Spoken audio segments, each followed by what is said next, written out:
नमस्कार, जय जोहार। साथियों, जागो पंच में आप सभी का हार्दिक स्वागत, अभिनंदन।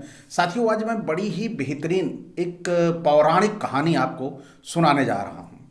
साथियों, कहानी बड़ी मज़ेदार है। इस कहानी में ब्रह्मा जो हैं वो बूढ़े हो चुके हैं, यानी जिसने सृष्टि को बनाया वो बूढ़ा हो गया है। और कब, किस सन में बूढ़ा हुआ है, इस पुस्तक में उन्होंने दिया है कि ब्रह्मा बूढ़े हो गए हैं। और कब बूढ़े हो गए हैं? जब वो पौराणिक प्राचीन काल में, बहुत प्राचीन काल में, उस समय वो बूढ़े हो गए थे जब गणेश वगैरह थे। आज तो ये गणेश वगैरह नहीं है, आप सभी को पता है।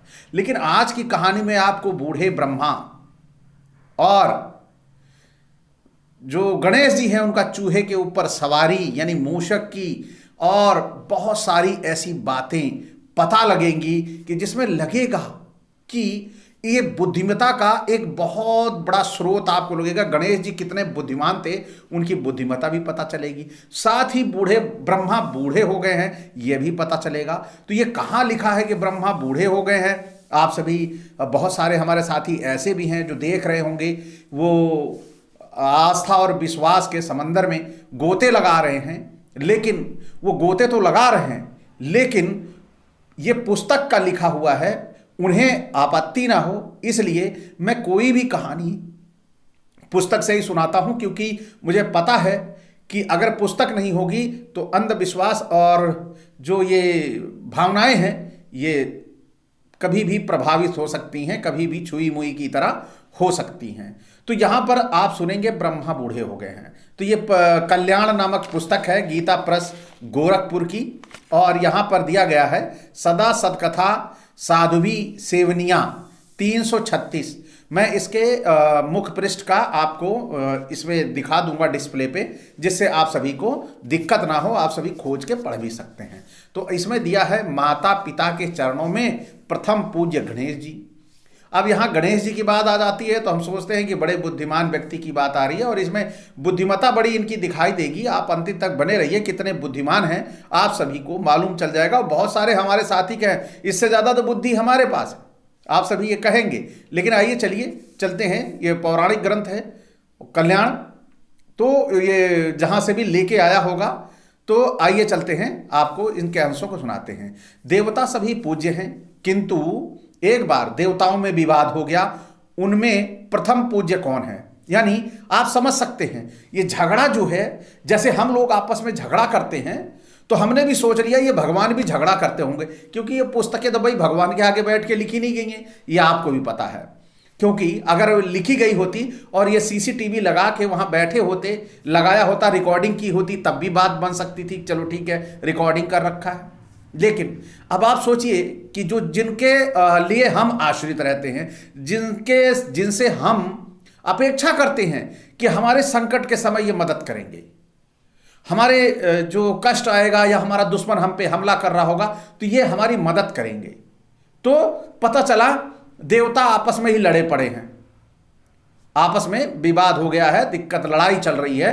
तो यहां सब देवता सभी पूज्य हैं ये भी कह रहे हैं, किंतु एक बार देवताओं में विवाद हो गया। उनमें प्रथम पूज्य कौन है, यानी प्रथम पूजा का अधिकारी कौन है, लड़ गए।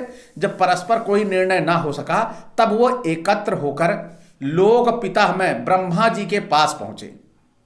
अब देखो, ब्रह्मा जी के पास पहुंच गए तो अब यहां पर लिख रहे हैं बूढ़े ब्रह्मा जी बहुत कार्य व्यस्त रहते हैं। यानी ब्रह्मा जी बूढ़े हैं और बहुत कार्य में व्यस्त रहते हैं। अब सोचिए कि जिन ब्रह्मा जी ने सृष्टि का निर्माण किया, जिन ब्रह्मा जी ने ब्राह्मण क्षत्रिय वैश्य शूद्र इन सबको अपने मुख से पैदा कर दिया, इस शरीर भुजाओं से पैदा कर दिया, उदर से पैदा कर दिया, पैरों से पैदा कर दिया, वही ब्रह्मा जी बूढ़े हो चुके हैं। यहां पर आप समझ सकते हैं ये सच्चाई जो होती है कहीं ना कहीं, मतलब होता है ना कि सांच को आंच क्या, तो वही है। यहां पर सच्चाई खुल के सामने आ गई।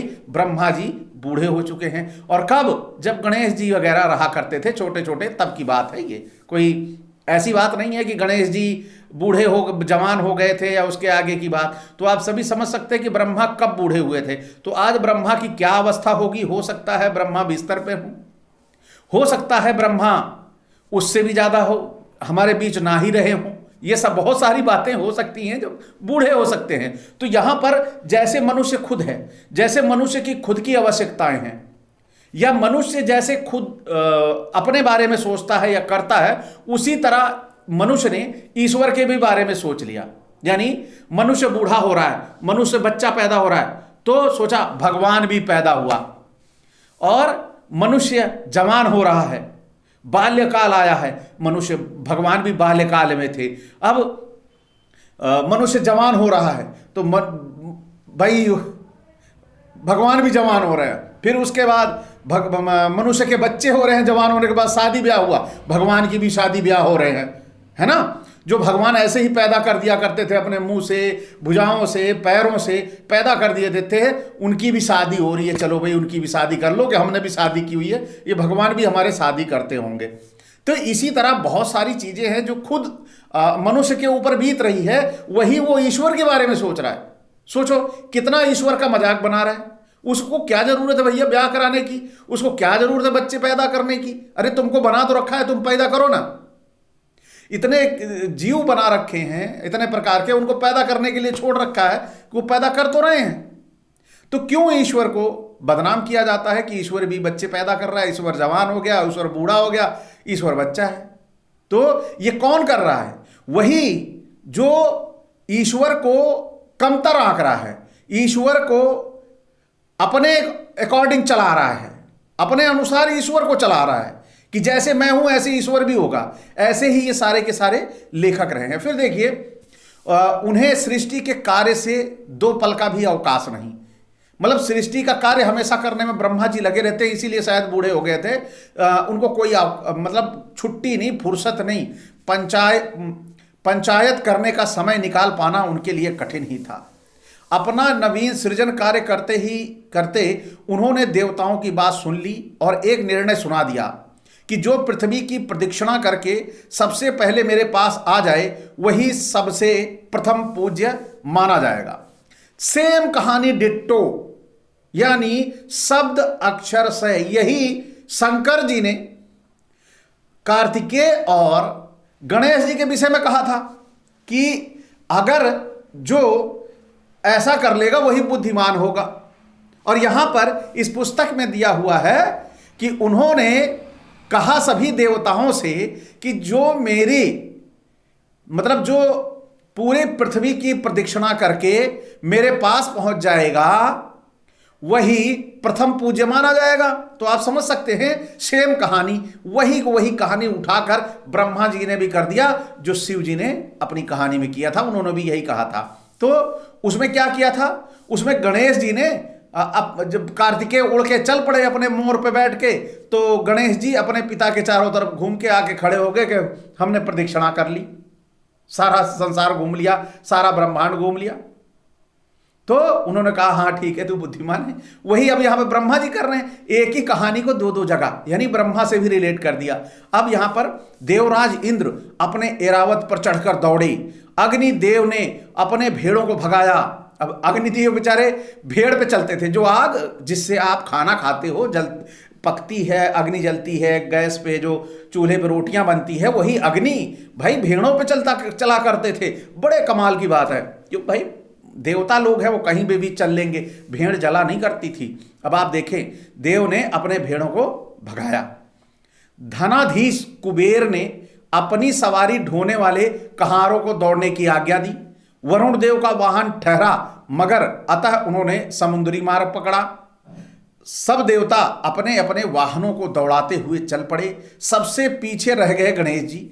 एक तो उनका तुंदिल भारी भरकम शरीर, और दूसरे वाहन मूषक, यानी एक तो उनका तुंदिल भारी भरकम शरीर, तुंदिल का मतलब तोंद निकली हुई बड़ी सी, और तो तुंदिल शरीर है।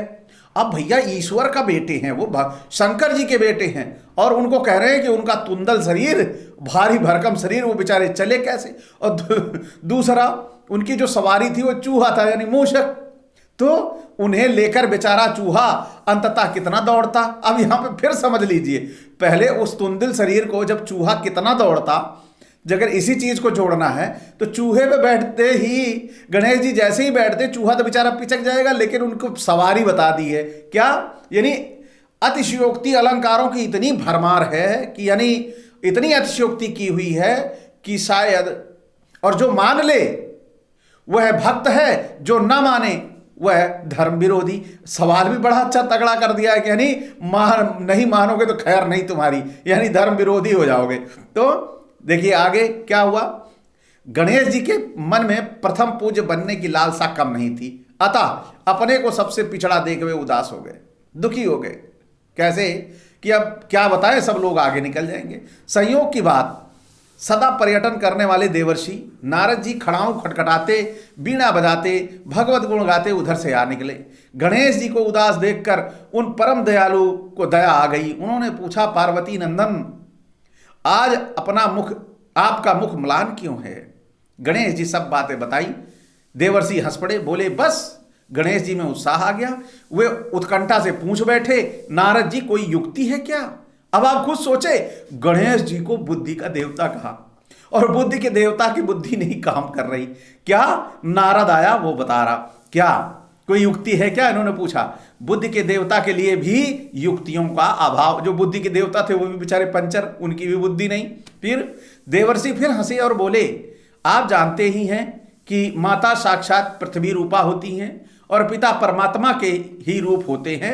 इसमें भी आपके पिता उन परम तत्व ही भीतर तो अनंत अनंत अनंत ब्रह्मांड है। यानी आपके पिता, माता पिता तो वैसे ही पृथ्वी से रूप होती है माता, और आपके पिता तो परमात्मा का ही रूप है। तो आप एक काम कर लो भैया, जब यही सारी ब्रह्मांड और पृथ्वी है तो इन्हीं की परिक्रमा कर लो। गणेश जी को अब और कुछ सुनना समझना नहीं था। वो सीधे भागे कैलाश और भगवती पार्वती की उंगली पकड़कर छोटे शिशुओं के समान खींचने लगे। मां पिताजी तो समाधि मग्न हैं, पता नहीं उठने में उन्हें कितनी देर, कितने युग लगेंगे। तू ही चलकर उनके वाम भाग में तनिक देर बैठ जा, चल बैठ जा मां। अब भगवती पार्वती हंसती हुई जाकर अपने ध्यानस्थ आराध्य के समक्ष बैठ गई, क्योंकि उनके मंगल मूर्ति कुमार इस समय कुछ पूछने बताने की मुद्रा में नहीं थे। वे उतावली में थे और केवल अपनी बात पूरी करने का आग्रह कर रहे थे।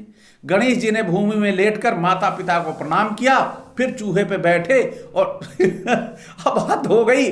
अब अपने माँ बाप को घूमने के लिए भी उनको चूहे की जरूरत पड़ी।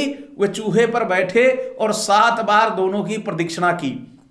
प्रदक्षिणा करके पुनः साष्टांग प्रणाम किया। माता पूछे इससे पहले ही मूषक उन्हें लेकर ब्रह्मा जी की ओर चल पड़ा और जाके ब्रह्मा जी से दौड़ते दौड़ते सारी बातें बताई। बेचारे देवता सारे वाहन दौड़ाते रह गए और पूरी शक्ति की प्रतीक्षा करके बारी बारी सब ब्रह्मलोक पहुंचने लगे। सब देवता एकत्र हो गए। ब्रह्मा जी ने कहा, श्रेष्ठता न शरीर बल को दी जाती है न वाहन बल को, श्रद्धा समन्वित बुद्धि बल ही सर्वश्रेष्ठ है। उसमें भवानी नंदन से अग्रणी रहे। सब मतलब सुन रहे बेचारे चुप के, और चुपचाप गणेश जी ने भी अपना मस्तक झुमा दिया।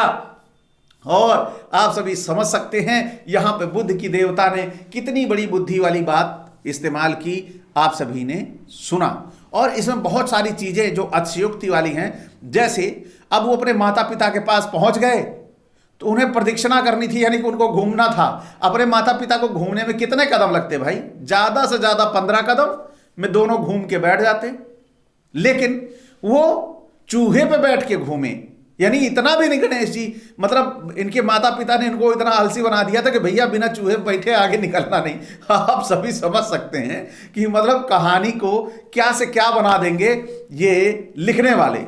लेकिन इन्होंने कभी ये नहीं सोचा कि ये पढ़ी जाएगी और ये कहानी पर जब इसकी आलोचना होगी तो क्या निश्चित तौर पर ऐसे ही ईश्वर हो सकते हैं। हमारे ये सवाल उठने लगेगा कि आखिर ईश्वर को कौन मजाक बना रहा है, ईश्वर के बारे में इतना बुरा बुरा कौन लिख दे रहा है। ईश्वर भी बच्चे पैदा कर रहा है, ईश्वर भी अवतार लेके माँ के पेट में पड़ा, गंदगी में पड़ा हुआ है, जो पूरे ब्रह्मांड को बना सकता है, उसको बेचारे को जाके माँ के पेट में पड़ के रहने की जरूरत आ गई है।